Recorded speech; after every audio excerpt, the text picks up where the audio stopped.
here and probably have things to do, so we will go ahead and get started. I'd like to welcome you to tonight's meeting. Rob Taylor may wander in here shortly. He's not here with us, but we've got a quorum, so we're going to go ahead and get started. If you'll please join me in a moment of silence before we get rolling into our agenda.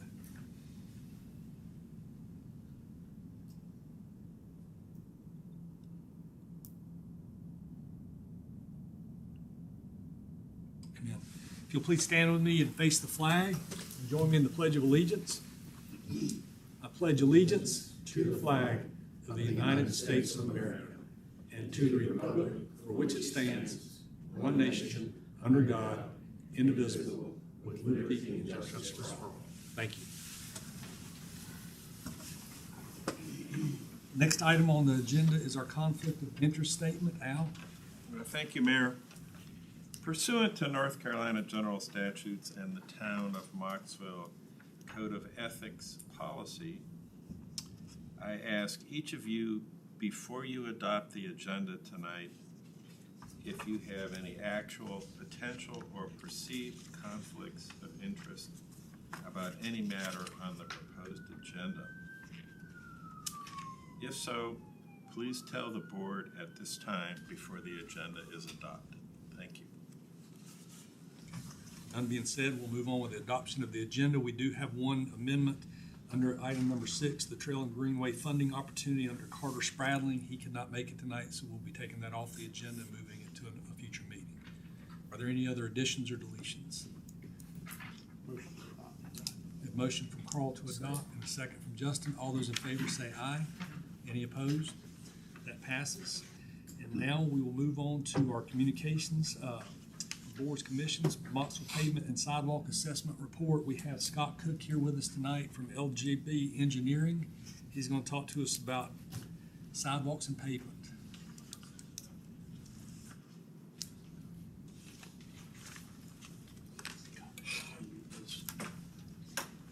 Hold on one second there. I got one thing I need to do. Sure, no problem. I skipped citizen comments, which is a very important thing on our agenda, and I don't want to leave that out.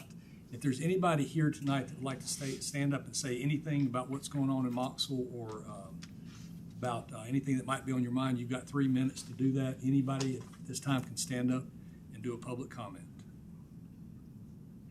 Okay. If not, then we'll close the public comment section and we'll move on to our communications from the board, commissions, and agencies. Thank you. Thank you. LJB was contracted with the town to do a pavement and sidewalk assessment. This is basically looking at the potential funding needs for maintaining and bringing up the level of service that you have for your roadways and keeping them at a level which is what they consider 70% or above as far as grade. Just a quick agenda, just introduce the background, our assessment methodology, the findings and recommendations, projected costs, future considerations, and then I'll have time for questions at the end, or if the board needs to ask questions, please feel free to do so. So, my name's Scott Cook. I have 29 years worth of experience. I'm a civil engineer. I have 15 years experience with NCDOT. I was a county maintenance engineer part of my career, so I had to select and come up with quantities for roads that would be resurfaced. I had to rate roads. Back then, the way we rated them was we had sheets that we would go through and we would visually do it, which is the way we did this. You drive the roads at 25 miles an hour and rate the roads. You don't rate them when it's raining because the cracks and all the issues stand out more. So you write it at 25 miles an hour. Later in my career, I was the division pavement engineer over 6 counties. I was over a resurfacing budget and interstate preservation and also system preservation. So that's kind of some of my background with pavement, but I've also done design and private development. I've done this for NCDOT, for division. I've also helped a couple of towns, Bermuda Run. I helped them with their pavement assessment a couple years back, and also the town of Hope Mills. Kind of the background with the town, you have a total of a little over 35 miles of streets, almost 35 miles of that is Powell bill, which is DOT. It comes from the gas tax, and that's the town gets a portion of that. You have a little over a mile that is non-Powell bill funded, so you do not get any funds from the state on that, DOT. And then you have approximately 8.5 miles of sidewalk through the town. And the assessment goal was to assess the current status of your roadways and sidewalks, determine based on visuals and being out there in the field, the amount, the severity of deterioration where your roads are at, provide some methods for restoration and repair, and also develops an estimated cost for the repair, kind of carrying you through to bring up all your roads and keep them at an acceptable level of service. Kind of looking at this chart just gives you where and how the life of a road works. If everything works great, which it never does with the road, you should, if you do preventative maintenance, which is, you patch, you do crack sealing, things of that nature, you should see about a 40% drop in the first 15 years. But yeah, after that, if you don't maintain it, you'll see a 40% drop, and it quickly goes to reconstruction, which is total removal of the pavement and rebuilding. So pavement, of course, based off the use, what type of traffic you have, all of this will play in this. This is just showing you an average of how to look at our roadway. Kind of our assessment, we looked at visually rating severe, moderate, kind of looked at those. So just some of the things we looked at was alligator cracking, which is where the roadway basically looks like the skin of an alligator. You have light, which is you still have the typical of the road, which means it's still level. You go to moderate, you start losing it. It's a little bit wider of a crack, and severe is where you see it totally deformed. The next one is a traverse block cracking. That's where it looks like blocks. It's major. Sometimes you see it as reflective cracking from paving over a concrete road, or it's just the life of the road has passed and is starting to decompose. You have rutting, which is a problem with your subgrade, and you have places where everyone sees you feel your car pull on the interstate sometimes, and you see it in the rain. You'll see the road hold water in the wheel tracks. That is rutting. Raveling is also looked at, and that's where your actual aggregate's starting to pop out of the asphalt. The life of the roadway is gone, and it's starting to lose its structure. Oxidation, that's not rated as much as it used to be, just due to the fact it's just the age and the sun taking out the asphalt content of the roadway. There is a lot, if you'll notice recently or in the past 10, 15 years, roads seem to turn gray a lot quicker. Asphalt mixes now have recycled asphalt in it. So that's milled asphalt that comes out of the road. They're allowed to put a certain percentage back into the pavement. So you'll see that kind of gray quicker.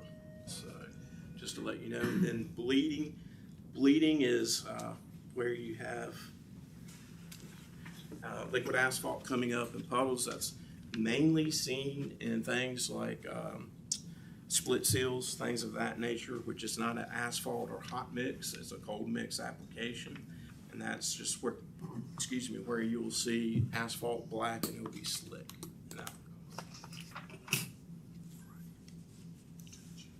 And then for sidewalk degradation, we looked at a visual assessment of it as well. We looked at different things. We looked at heaving, which is where roots or it just starts going up. It's above the 1/2 inch, which is your ADA compliance issue.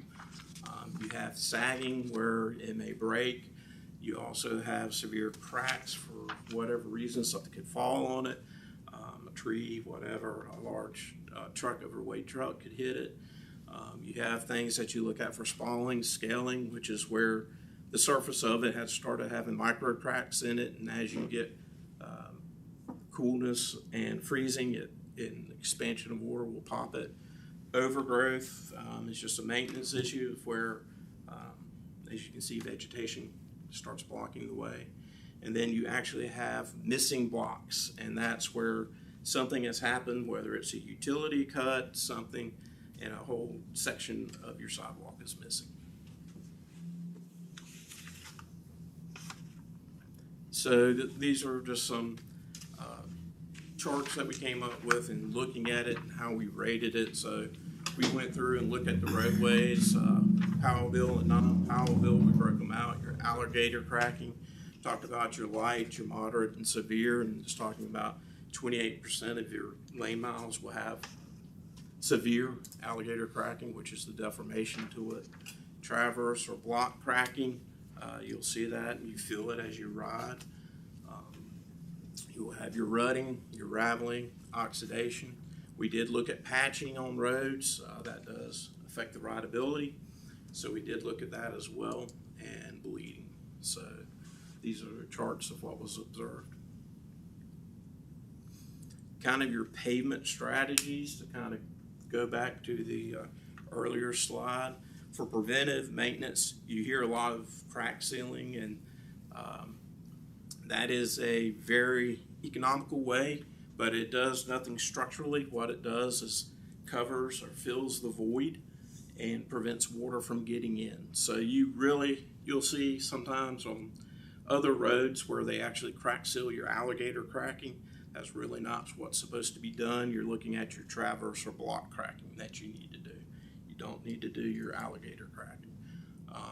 Also, other things are mill patching or full depth patching. The difference is mill patching, you'll get a large quantity of areas that you need to do. Mill patch machine will come in generally with a 4-foot head width.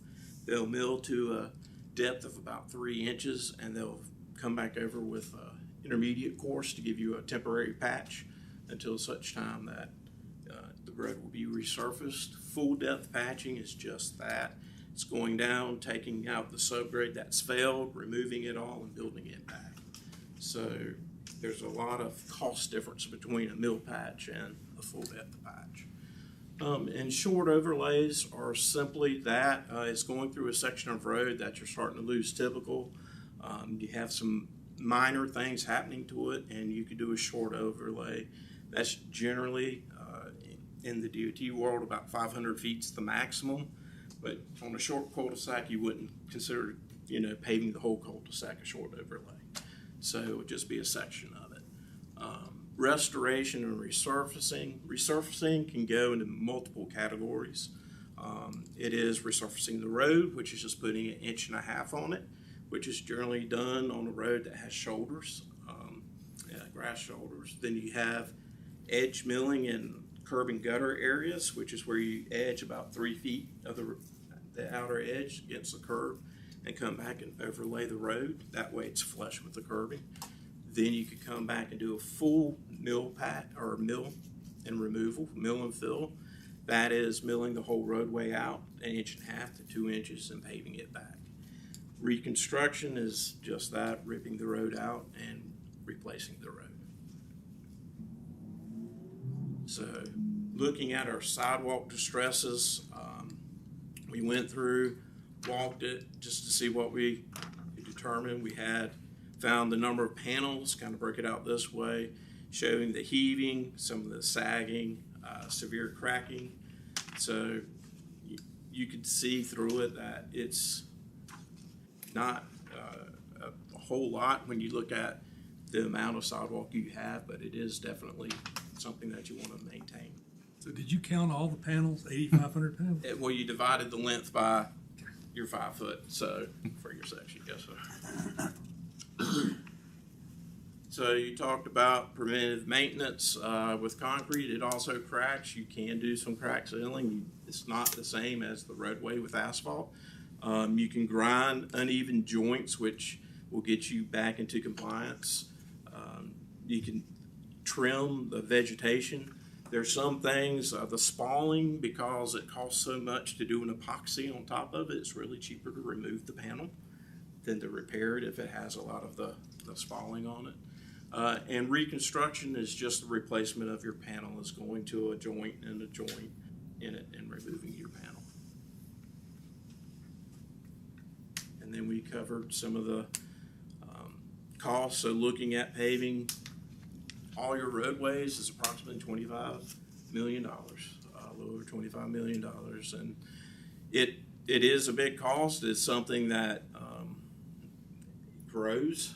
DOT sees it growing as well. You get a lot less. When I was a maintenance engineer in the 90s, I was resurfacing. My average lifespan on a subdivision street was 30 years before we could get to it in resurfacing with our funds. So it is something. Your primary routes, the ones that have more, were 10 to 15 years.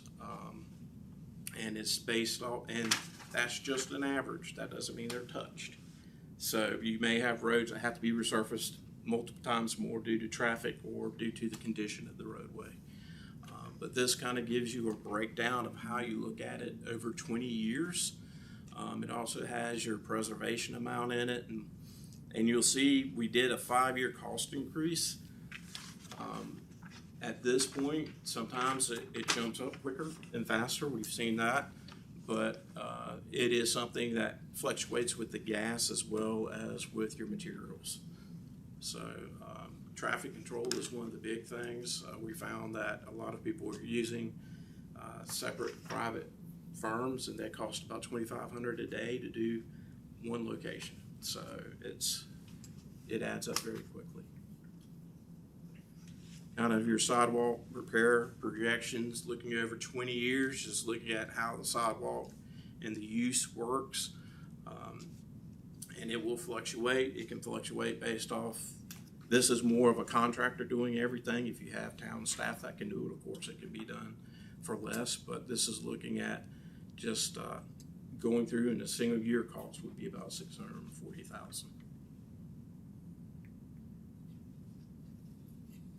Kind of future considerations. I know we were asked and looked at where you had your new roundabout. This is just a concept, a quick concept of looking at potential sidewalk segments and how to touch and interconnect the existing sidewalk that you have.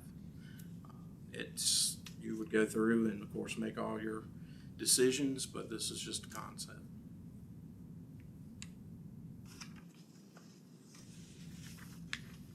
And then this is another, concept with sidewalk and curb and gutter, just adding a missing section of sidewalk.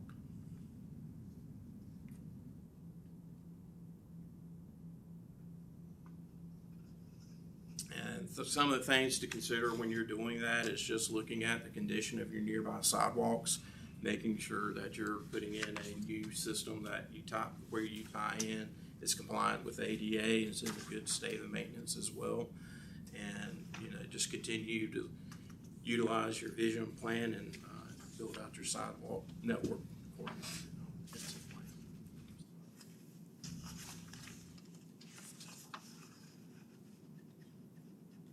And that's what we looked at and how we rated the roads and came out. So we were literally out in each road and looking at your sidewalk. If you have any questions for me, I'd be happy to.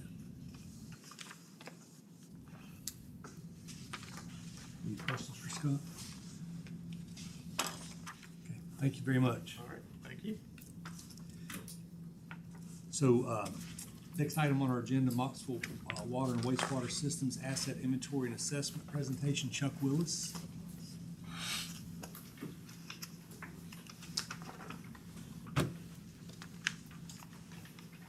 Hello.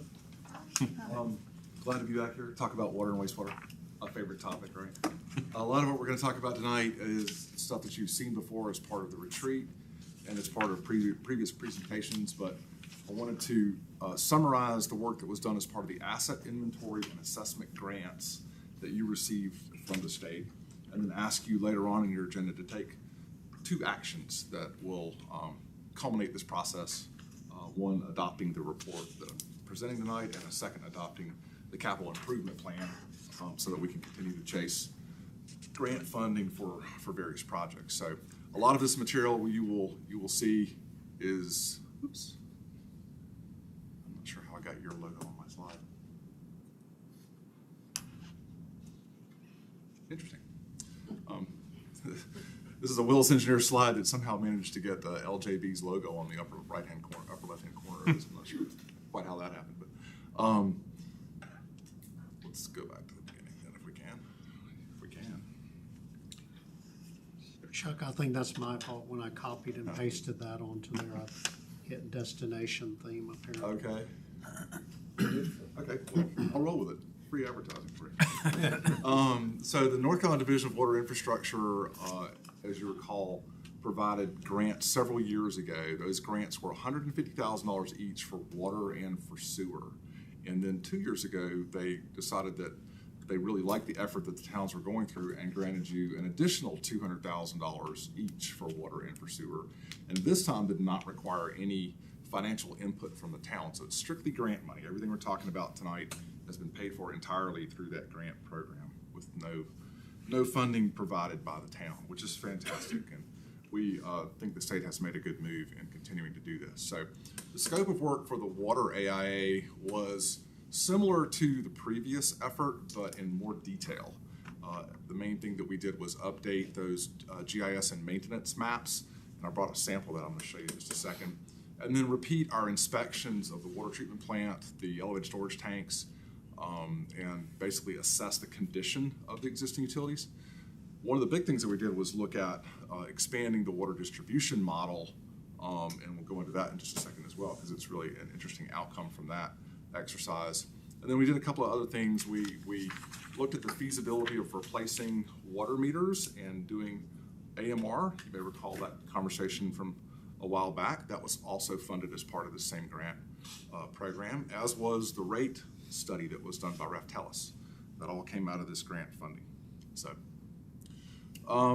quick summary, the water system that you operate is pretty extensive. So about 2,700 customer connections.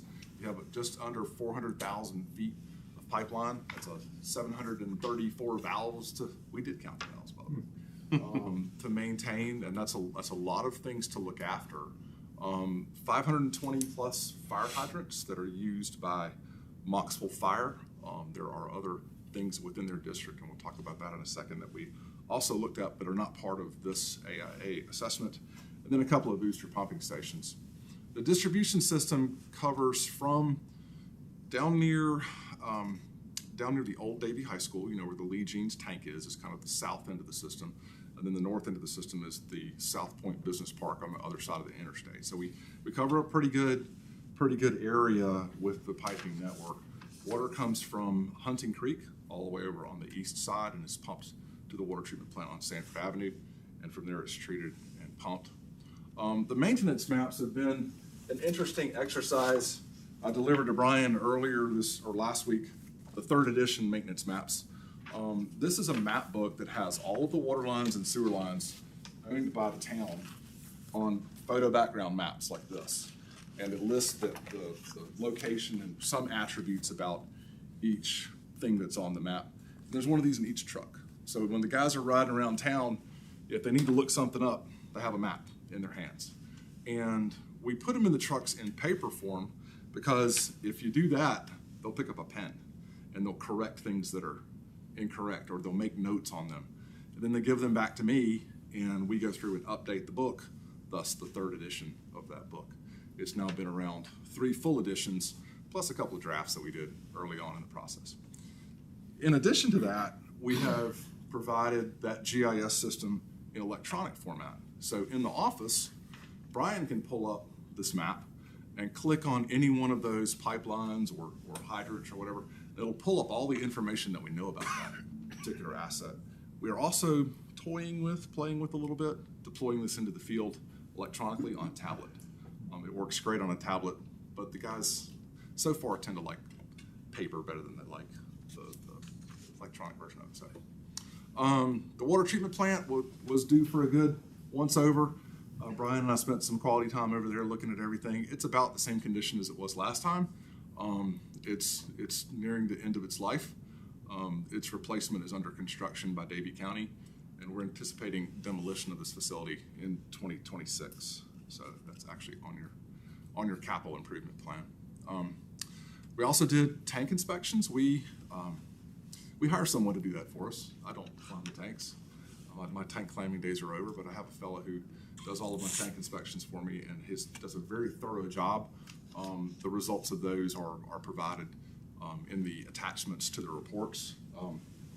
Each one of the reports includes a full documentation of everything that we did and a whole big old stack of attachments that go with it. And so those become part of Brian's record. When the state inspector wants to know what's going on, he's basically got the full assessment of the program or of the system, each water and wastewater. The good news is the tanks are in very good condition. There's some minor maintenance work to be done on them, but they're under a maintenance contract. You have a contractor that looks at them. I think he inspects them every year also. And then we get basically a little rehab top coat type work on it about every 8 to 10 years, I believe it is. So they're in good condition. This is the fun part, the distribution system model that we developed. We made a little bit of a mess in the process of doing this. It's always fun for my guys. We go out and we run hydrant tests, and what we do is we distribute recording pressure gauges on fire hydrants around town. We have 8 of them, and we put them on, and they take a pressure reading and record that pressure reading every 10 seconds. And then we go around different locations around town and we flow hydrants and measure the amount of water coming out of each hydrant that we test, and the reaction of the other pressure gauges when we do that. And that allows us to calibrate the hydraulic model and be able to really tell how things react when we flow water in different places within the system. One of the great outputs from this that I really have enjoyed developing was an analysis of available fire flow. And this was something that Mocksville Fire really wanted us to do. We worked along with Davie County. They did an analysis of areas that were part of the Mocksville Fire districts, but not in the town. So you'll see some areas like the purple area up north of town. Mocksville Fire responds there, but it's not a town of Mocksville water system. So we teamed up with Davie, and they did a similar analysis, and we were able to basically model fire flow at every single fire hydrant. And without having to go run flow tests at all thousands of fire hydrants, we're able to tell how each hydrant's probably going to respond. Now, there could be damage, or there could be some other factors, but this is a very powerful model that ISO loves. And so when Frank went through the ISO inspections and re-ratings this year, they got to see a full copy of this and were very, very pleased with it, and it actually helped improve the ISO rating for the town. So that was a good thing. That was a great positive outcome. Another thing that this does, which is very powerful for Ken's use, is that he or Terry can call me up and say, we have an industry or a subdivision or whatever it is that wants to locate at this location. Do we have adequate water service to provide service to that potential industry or subdivision? And we can literally go into the model and put a location in and say, what happens if you want 300 gallons a minute right here? And the model responds and tells us whether or not we have adequate facilities for that. So, Hey Chuck, the zones, Yeah. What does that mean exactly? those are actually established. I'll let you answer that. No. Those are actually the fire zones, the 5 zones that Mocksville Fire responds to. I'm not really sure the history of that or why they're divided up that way, but that was the analysis is partly based on that, and they look at those individual zones. Some of you guys probably know way more about that than I do. I just know the hydraulics. So, Okay. But there's a lot of area outside of Mocksville that's responded to by Mocksville Fire. So it was an interesting exercise.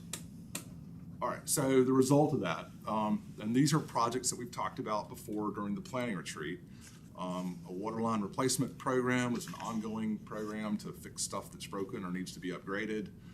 The decommissioning and demolition of the water plant, work to interconnect with Davie County. The north elevated tank, which we talked about last month and awarded a contract for, and then some other improvements that we're hoping we can find funding for. So these projects are actually listed on your 10-year capital improvement plan, and that's one of the actions I'm going to ask you to take later on, is to adopt that plan. Not all of the items on that plan are funded, and the ones that are funded are included in your rate model. The ones that are not funded are ones that we're trying to seek grant funding for. And if we have everything fully funded, the grant agencies say, well, you don't need our money. So we like to have a few projects that are not fully funded, so that when they ask, when the legislature asks, what do you need money for? We say, we've got 3 projects that we don't have funding for. And we have something that we know we want to do eventually, but we'll ask for funding assistance. So similarly, on the wastewater side, we updated the map. We have sort of new monitoring, flow monitoring that we did to sort of look at some of the trouble spots, some more smoke testing, obviously looked at all the physical assets like the pump stations and the treatment plant. We also have a wastewater model, somewhat different from the water model, and that's the one where I can look at a location and see if we have enough capacity. And that's one that we've wrestled with a lot in the last year or two. Where do we have wastewater capacity, especially when it comes to new industrial customers, because some of those guys are asking for some pretty big wastewater asks. So we've updated that model, and then that is all rolled into the asset management plan. And of course, the rate study was part of that grant as well. So on the rate study, we basically split the cost between the water and the wastewater grant and applied it evenly. So a little bit of system summary. Just over 2,500 customer connections, 400,000 feet of sewer line, 1,639 manholes, 9 pump stations, 40,000 feet of force main, 27 air relief manholes. All that stuff has to get looked at on a regular basis. So one of the rules that Brian's guys have to follow is that they have to do cleaning and visual inspection of 10% of the system every year. So if you see them out there with their cleaning truck, that's probably what they're doing is cleaning at least 10% of it every year and laying their eyes on as much stuff as they can. So it's an ongoing process that takes a lot of manpower. The wastewater model is changing because of our new pump station project over at Breakbush that's nearing completion. And this map is actually a little bit wrong because part of that area on the right-hand side that's shaded in yellow actually goes to the treatment plant, not to Coolamy. But a large portion of the system, is being redirected to Coolamy. And that accomplishes 2 things. It takes a lot of load off of the waste treatment plant and frees up the ability for future expansion north of town, which is where we're seeing some growth pressure where we don't currently have sewer service. So that's a project that is both advantageous to the county and to the town and allows us to continue to grow.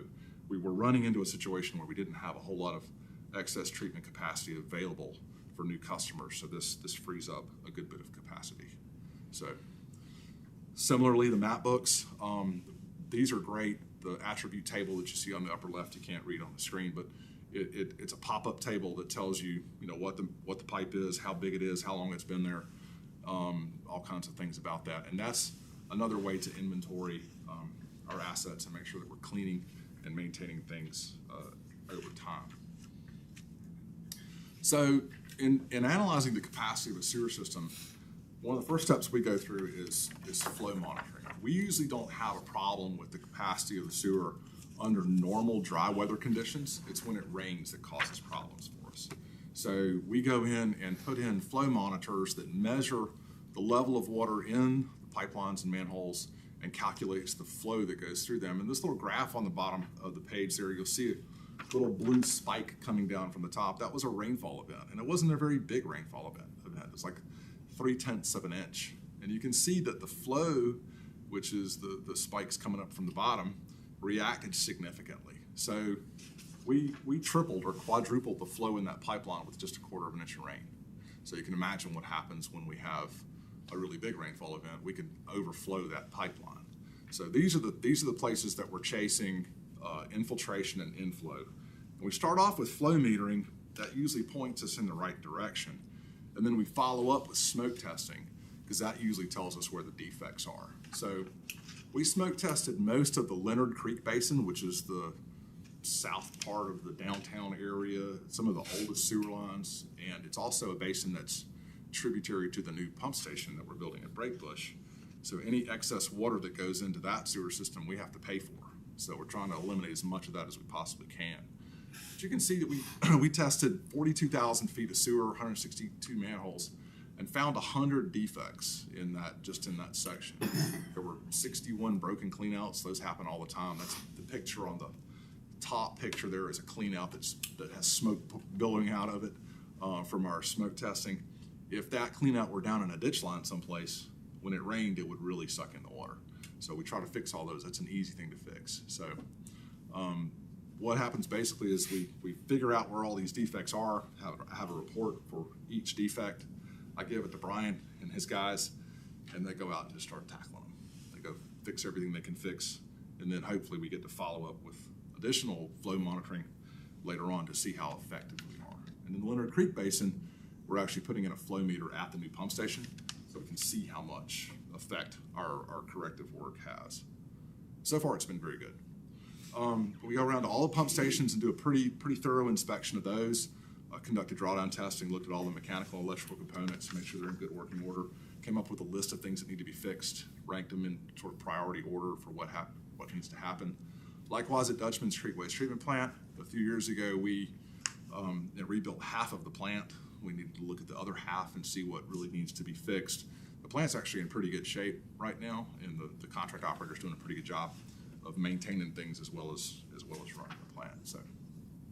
So the wastewater side projections, we need to keep working on sewer line fixes and replacements as time goes. We have the South Point Pump Station and Force Main project, which you awarded last month, and delivered the contracts to Ken for execution tonight. So that contractor's ready to go. We got a really good price on that. We probably will do some more work up there in the South Point area. Terry's working hard to get some money for additional sewer improvements based on new economic development projects that are underway or are coming up there. And then eventually, someday, we're going to need to work on that pipeline that goes to Coolamy, and that's the one that we're going to use as our grant project for chasing additional fundings. So if you summarize all that up, we're looking at roughly $10 million worth of water projects, $7 million worth of wastewater projects. It's important to note that so far we've already gotten $5.7 million for funding those projects from grants. That's great. The critical projects, the ones that we really need to build, are either funded through grant monies or they're included in your rate capital structure.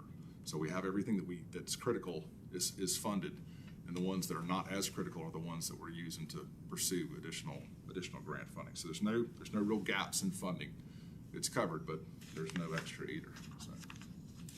So then later on your agenda tonight, there's two items. One is adopting a resolution accepting the asset management plans. That is a requirement of the state. They want to make sure that I came and showed you what we did. So there's a resolution for adoption. And then there's also the typical 10-year CIP, which is the tabular summary of all those things. This is one of the key components that I use when I'm looking for grant funding. They want to know, the state agencies want to know that you have a plan before they will grant any additional funding for things. So we adopt this every year as part of your budget process, basically. And that's all I have for this part. Any questions for Chuck on this part? Chuck, thank you. Can I ask Scott a question before he leaves? Yes. Scott, Hey, you Scott, answer a quick question. do we have a list of the roads that need work the most? When we went through, we have a spreadsheet. Yes, sir. Okay. Anything else that I got? Okay, let's move on our agenda. The next item on the agenda is our consent agenda. We just need a motion to adopt the minutes, financials, and tax releases. I make a motion to Second. A motion from Jenny and a second from Rob. All those in favor say aye. Aye. Any opposed? Passes.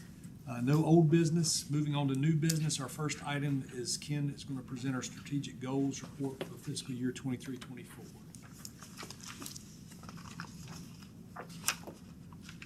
Good evening, Mayor, Commissioners, members of the public.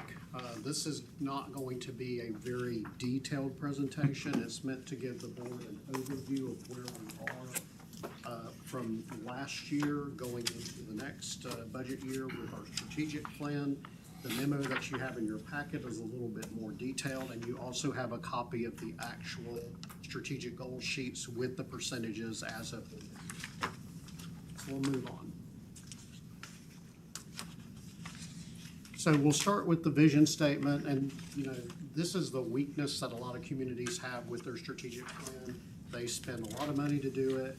They get a beautiful report and then they put it up on the shelf and they never talk about it again. We intentionally talk about this at least twice a year.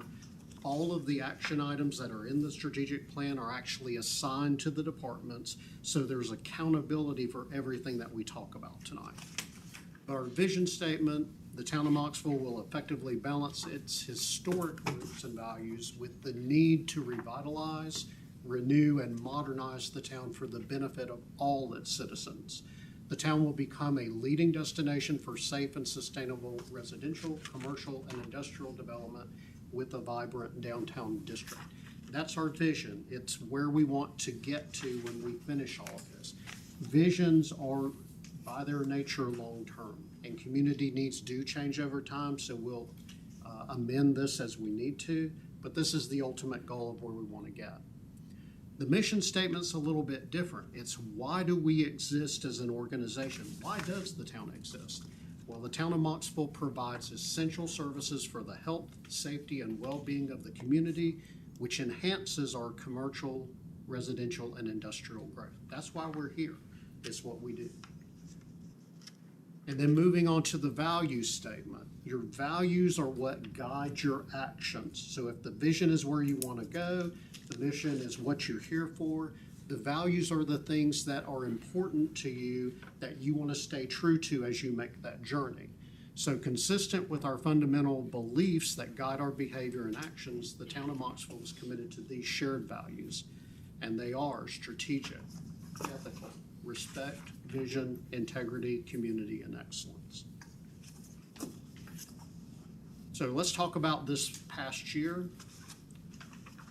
And before we get into that, let's talk just about a few definitions, and this is for anybody in the audience who's not familiar with strategic planning, because we're going to talk about these things, and sometimes they seem like the same thing, but they're not.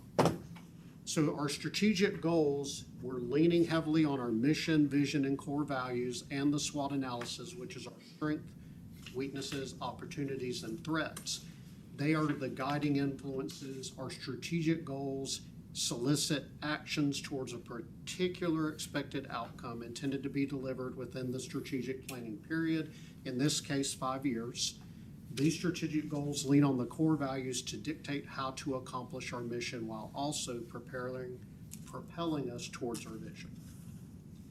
So the difference between a goal and the objectives, the goals are the big things, the objectives, we take them down, take those goals and break them apart.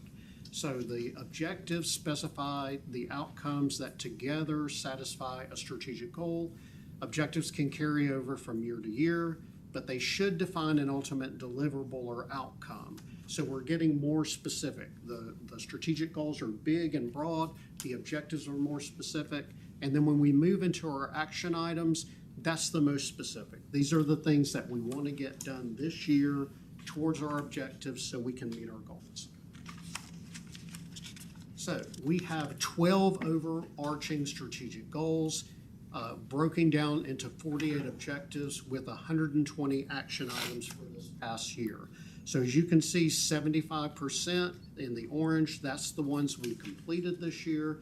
24% are still in progress, and 1% are incomplete. And what an incomplete goal is, it's a goal that we set, or an action item that we set for the year, but then we found out we couldn't do it, or because the circumstances on the ground, it was no longer an option. I'll give you an example of that.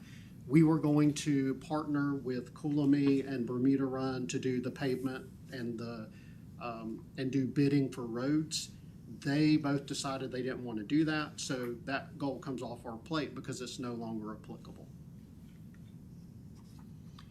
So out of the 120 action items, 68% are single year, 32% are multi-year, and that's pretty much hand in hand with what you saw before, the ones that are in progress and the ones that are complete.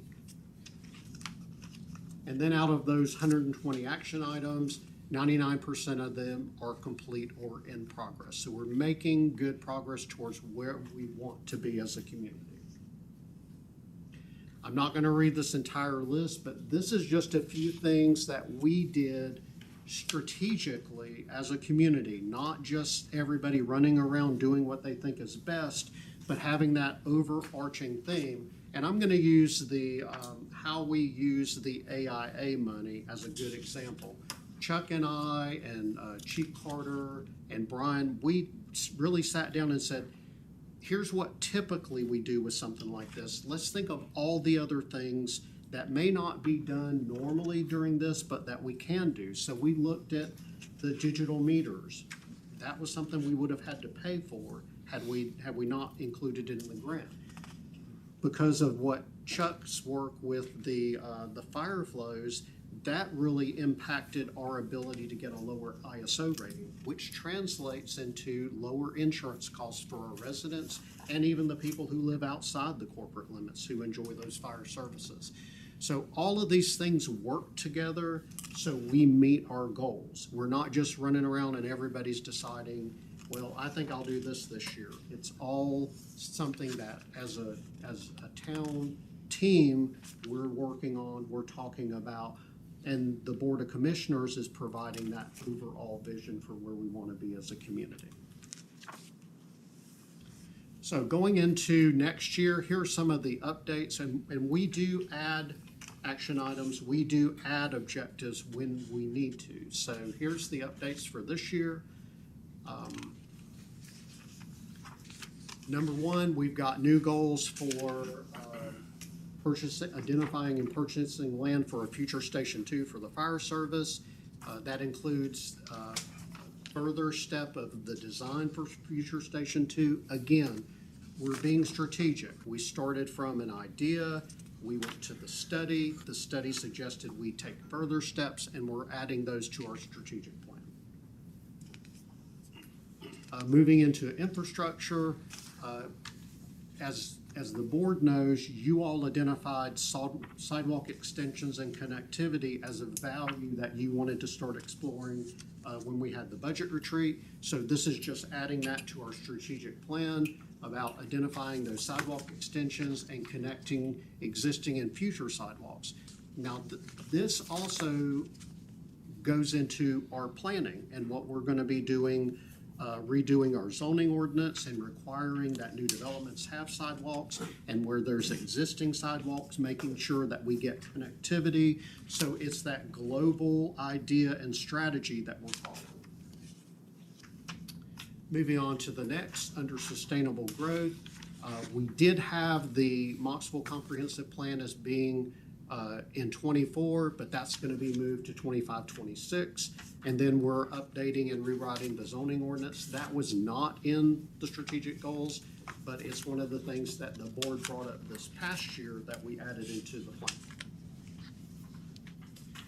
Under promoting the historic downtown, we are looking at the final phases of the wayfinding sign project. We got some extra state grant money that we're going to finish that project with. And also we got grant money to replace all of the decorative poles in downtown. So the decorative poles, LED lighting, and the toppers. And then also under historic downtown, looking at that sidewalk system as well. I believe Brian got a quote for completing the rest of the sidewalks, doing what we did in the study section. It's about $90,000 to finish that maintenance on the rest of the sidewalks where they need it. Is that the milling? Yeah, that's the milling and going in and correcting all the problems that you can do short of taking up the panel and redoing it. And there are some that do need to be replaced. Moving again in a historic downtown, one of the things the board did and the board has been working on for a pretty good part of last year was negotiating with Energy United on the 5.08 acres for that site. That is going to be extremely important to Mocksville in developing that site and determining what the future uses are going to be. So that becomes part of the strategic plan because we've already secured the grant funding, we've purchased the property, we're in the process of remodeling the education building, and then we're at the very beginning of seeking the public input about what are we going to do with the rest of the property? What is the best use? What's the highest use? What's going to move the needle for downtown Mocksville going into the future? Under Parks and Recreation, last year we had do a recreational needs survey. We decided that we're gonna tag on to the county's survey that they did this year because they can separate the responses by zip code. So Chris and I are gonna be looking at that and figuring out what do our residents want who live in our zip code, and what are the facility needs that we can talk about as a project that we can move forward for Parks and Grounds. So our zip code would be the same as the majority of the county. So can you? It is. dial it down? So they can narrow it down to the ones that are inside or right at Mocksville. So it's not just, and I'm glad you asked that question. It's not just the 27028 zip code, it's the Mocksville 27028. Okay. So, yeah, and we want to be careful that we're getting those responses from our residents and we're not confusing that from county needs, which should be supported by county funds because our residents are paying both town and county taxes. So anyway, Chris and I are going to look at that and we're going to talk about what new project might make sense to use the available space at Rich Park or to look at some other site moving forward. We also want to become, we want to be, I believe we already are, an employer of choice in a lot of ways. So we added produce a recruiting video as one of the ways that we can try to fill some of those hard to fill positions. We're also under the public meeting, as you can notice, Lynn has YouTube up and we're busy recording the meeting now. So we're going to get to the point where we record the entire meeting, we save that, and we put that on as a resource for people who can't come to the public meeting so they can see how public business is conducted. So that is the broad strokes of the strategic plan changes for this coming year and how we did last year. Do you have any specific questions or anything the board wants to talk about?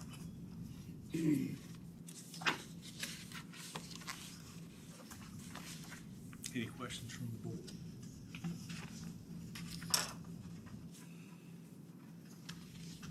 And everything looks good.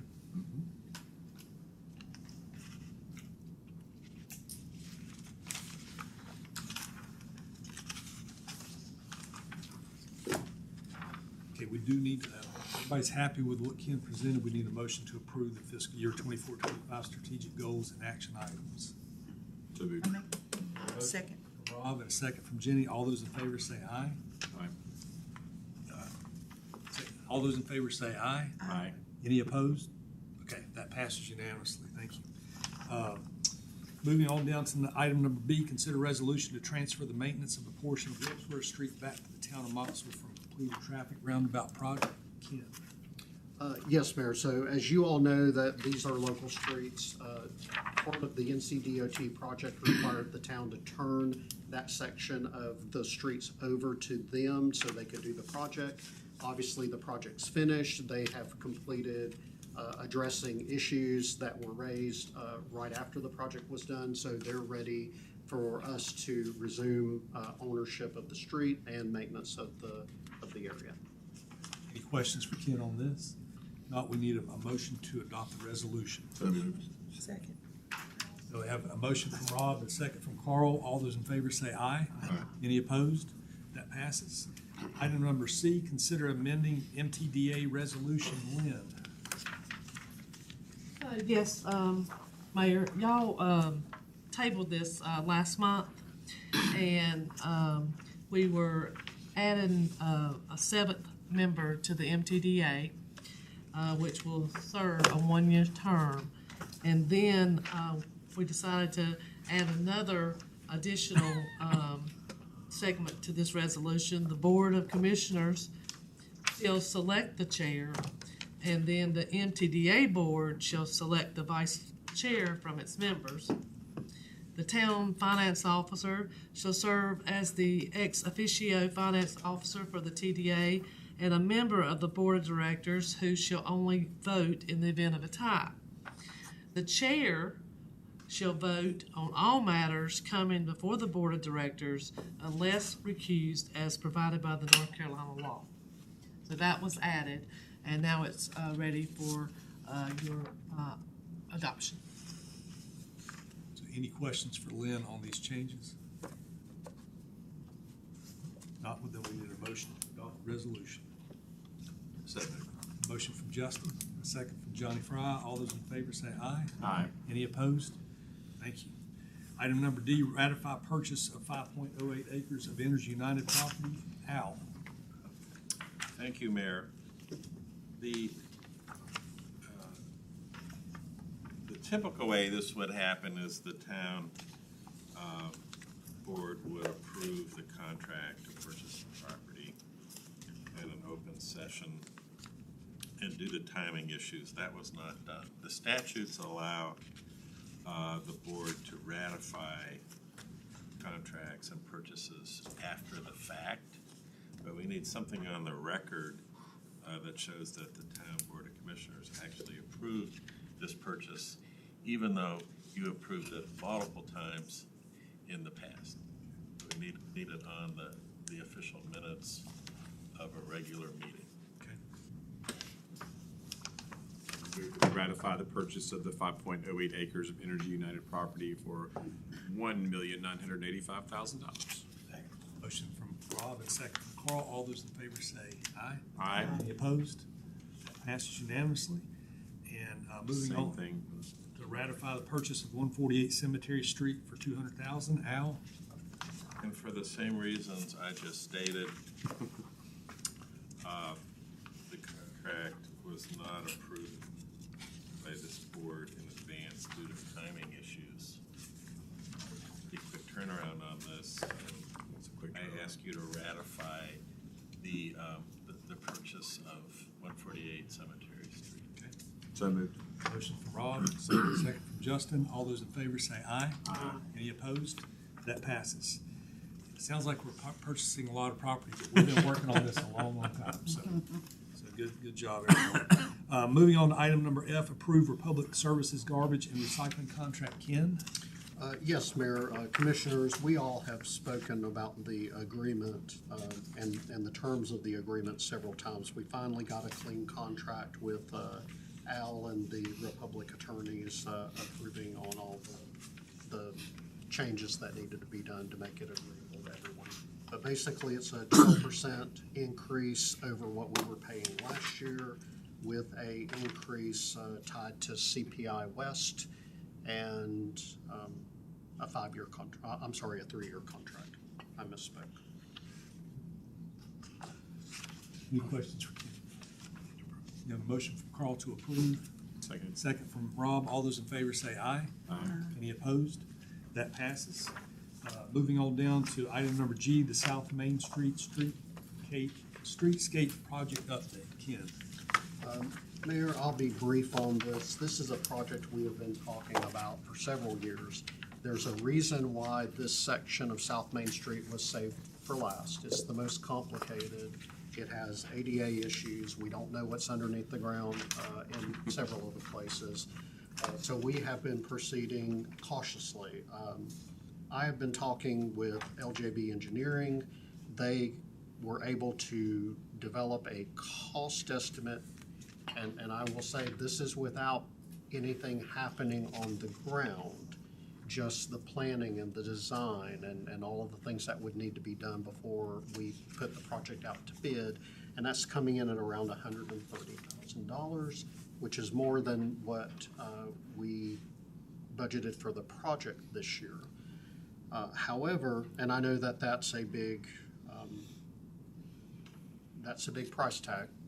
So I do want the board to discuss this. There's a couple of ways that we can proceed with this. I think at the very least, we need to spend some money on a subsurface and utility engineering to see and make sure we know where everything is, what's underneath.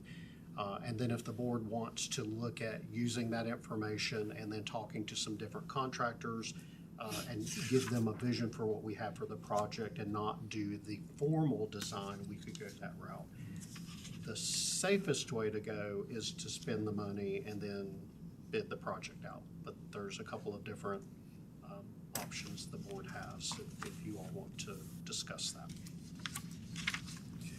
questions for Ken on this, or do y'all have anything y'all would like to discuss on this topic? Where are all those spots on South Main that will be affected? It's right there in front of Terry Law and all up through there in front of the It's Enterprise Hall. basically going from where the War Memorial is on South Main Street all the way down to the border of the church property. Or, I'm sorry, to Water Street.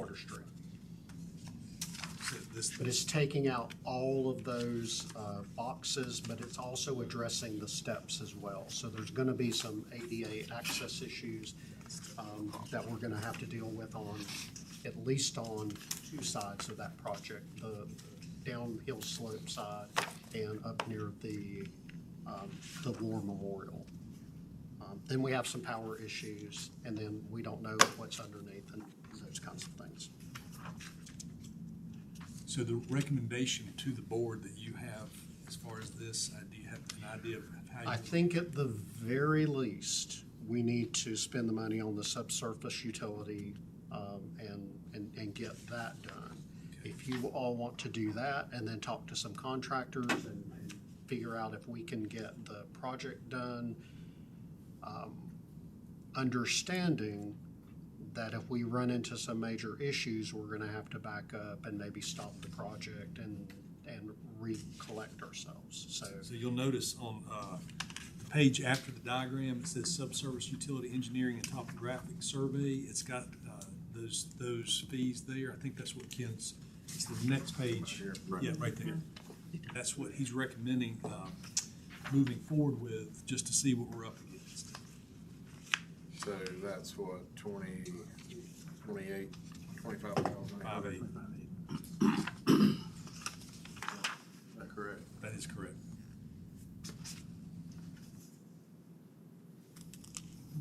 Be more like 30,000 once the project management fees are added in. Yeah, I got you, 20%.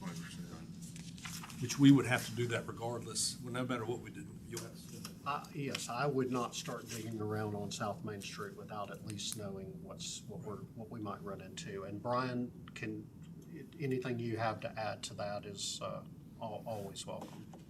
Yeah, I think the main thing is what the structure is under the sidewalk part, not really the utilities part, but just what's gonna come up there. There's not a whole lot of utilities, we've moved all the water lines out now. We got a few sewer services, but it's the unknown of what lies beneath it. There's some new tenant, like that's Tim or something. So that's Ken is recommended that we move forward with just the topographic and engineering studies. That's probably a good plan of attack if y'all. Yeah, I'm good with that. Okay, we just need a motion to move forward with that section of the project. We have a motion from Johnny Fry, Second. a second from Jenny. All those in favor say aye. Any opposed? Passes. Okay, thank you. Let's see. Next is approve the fiscal year 24-25 interlocal agreement with David County. Yes, so as you all know, this agreement comes up every 3 years, and it's a conversation between the town and the county. I'm happy to say that we negotiated a good renewal on this, which saves us $161,000 over the course of the 3 years. I did request that they remove the funding for the library. They really could not provide a good explanation of what the money was for. But that is with the understanding that if the library has a specific request, that they would come to the board like the other nonprofits would during the budgeting process. So that was part of it. The other part was that the county was asking for a 10% increase going into this budget year and with a 5% increase each year afterwards. But going back and looking at the actual inflationary increases we pay on this agreement, we pay a 3%, or we were. That actually, when you look at what we paid and the actual inflation rate, the county's still to the good. So we were able to negotiate that, and like I said, got us a pretty significant savings. So any questions for Ken on this? Not, then we'll just need a motion to approve the interlocal agreement with the county. Motion from Carl. Second from Johnny Fry. All those in favor say aye. Aye. Any opposed? Thank you, Ken, for negotiating that for us. Item number I, approve the water and sewer 10-year capital improvement plan. Chuck Willis.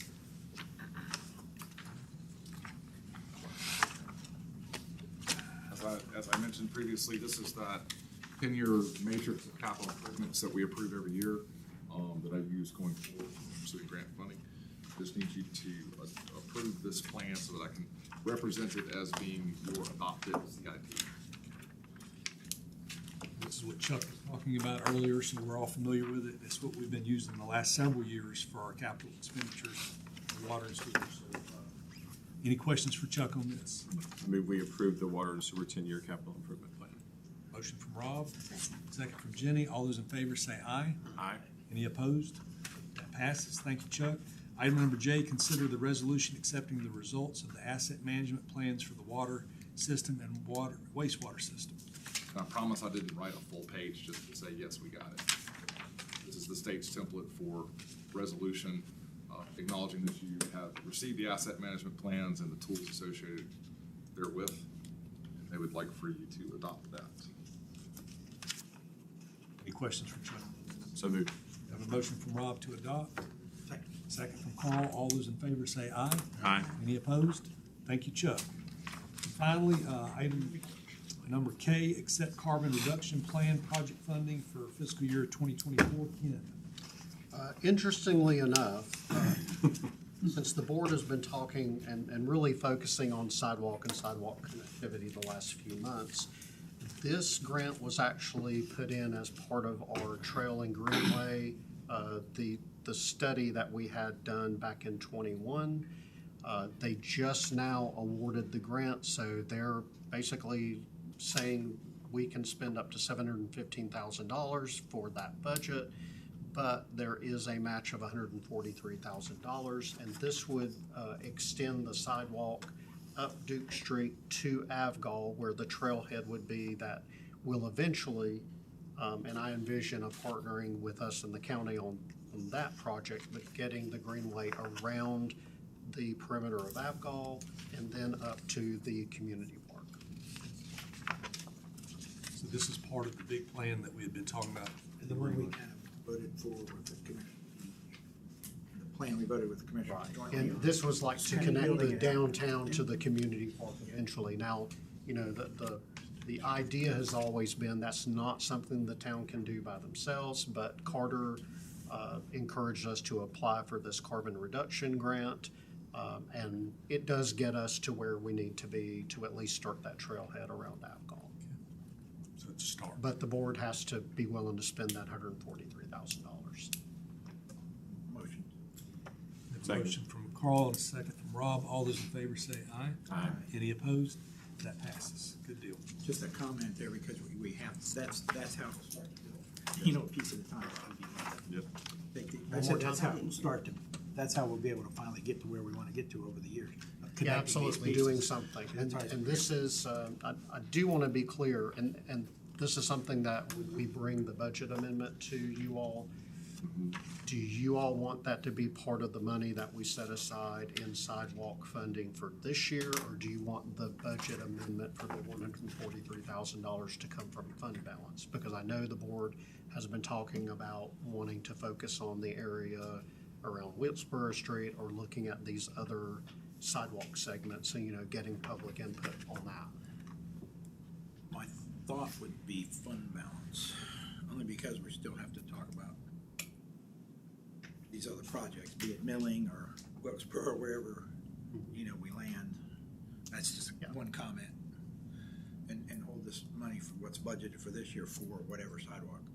Right, and I'll take I take my direction from the board on this. It's 601, half a dozen to me, but if you spend, if you spend the 143 on this, you can't spend the money that you were wanting to do on another sidewalk.